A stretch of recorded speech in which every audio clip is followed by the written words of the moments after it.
नमस्कार। आज हम जेम्स क्लियर की किताब एटॉमिक हैबिट्स यानी परमाणु आदतों पर उसके हिंदी सारांश पर बात कर रहे हैं।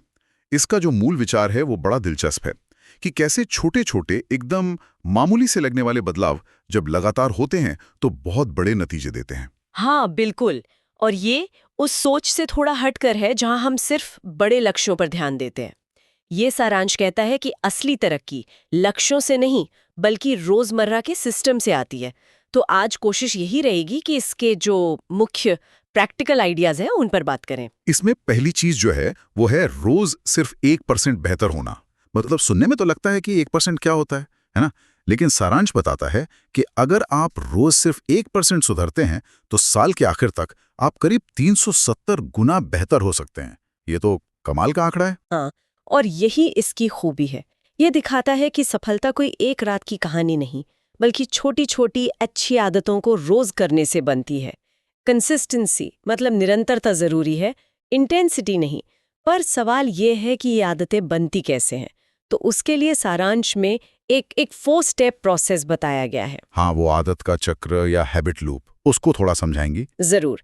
देखिए, पहला है संकेत यानी क्यू। ये वो ट्रिगर है जो दिमाग को बताता है कि चलो कुछ करते हैं।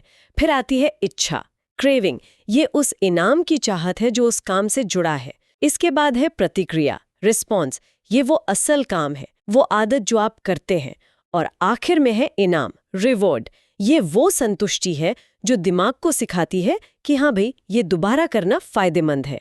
इस लूप को समझना ही असल में बदलाव की चाबी है। अच्छा, तो ये है पूरा ढांचा और इसी के आधार पर वो 4 नियम हैं अच्छी आदतें बनाने के। पहला है उसे स्पष्ट बनाओ, मेक इट ऑब्वियस। हाँ, यानी आदत का जो संकेत है, जो क्यू है, उसे बिल्कुल सामने रखो।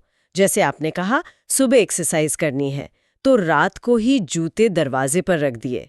एकदम साफ इशारा। ठीक है। दूसरा है इसे आकर्षक बनाओ, मेक इट अट्रैक्टिव। ये इच्छा वाले हिस्से पर काम करता है। आदत को किसी ऐसी चीज से जोड़ दो जो आपको पसंद है। जैसे आप अपना मनपसंद गाना तभी सुनेंगे जब आप वॉक पर जा रहे हो। दिलचस्प। और तीसरा, उसे आसान बनाना, मेक इट इजी। बिल्कुल, यह है प्रतिक्रिया या रिस्पॉन्स के लिए। आदत शुरू करने में जो भी रुकावट है उसे कम करना। जैसे ज्यादा पढ़ने की आदत डालनी है तो बस ये तय करें कि रोज रात को सोने से पहले सिर्फ 1 पेज पढ़ना है, बस 1 पेज।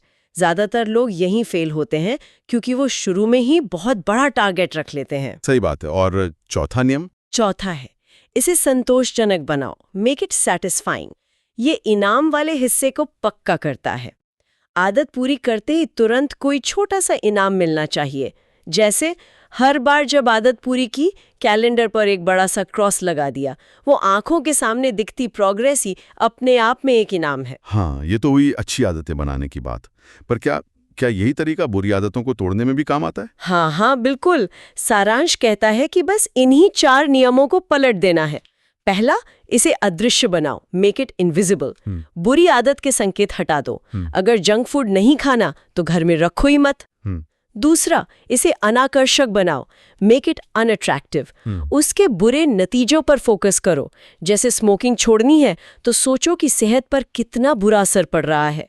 तीसरा, इसे मुश्किल बनाओ, रुकावटें खड़ी करो।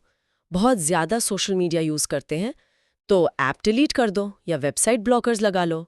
और चौथा, इसे असंतोषजनक बनाओ, उससे मिलने वाली खुशी को कम करो।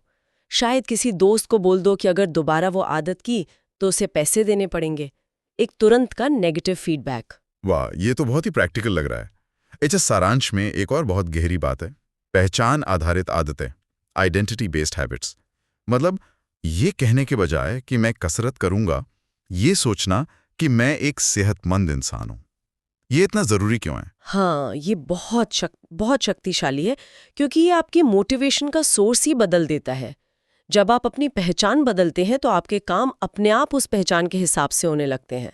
आप कुछ करने की कोशिश नहीं कर रहे होते, आप बस वैसे बन रहे होते हैं जैसे आप हैं। जैसे कोई कहे मैं सिगरेट छोड़ने की कोशिश कर रहा हूँ और कोई कहे मैं स्मोकर नहीं हूँ। दोनों की सोच और शायद नतीजों में भी जमीन आसमान का फर्क होता है। हाँ, सही कहा। जैसा सारांश में लिखा है, आप वही बनते हैं जो आप बार बार करते हैं, इसलिए आदतें ही सब कुछ है।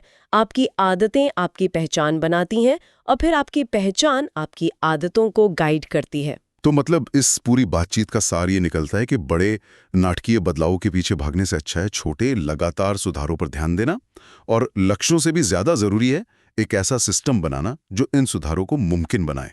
एक और लाइन थी सारांश में कि लक्ष्य दिशा तय करने के लिए अच्छे हैं, पर प्रगति के लिए सिस्टम बेहतर है। बिल्कुल सही। और अंत में शायद सुनने वालों के लिए एक सोचने वाली बात छोड़ सकते हैं हम। अगर ये सच है कि हमारी आदतें ही हमारी पहचान तय करती हैं, आप वही बनते हैं जो आप बार बार करते हैं, तो आज शुरू की गई कौन सी एक छोटी सी परमाणु जैसी आदत भविष्य में किसी की पहचान को उस दिशा में ले जाना शुरू कर सकती है जिधर वो सच में जाना चाहते हैं।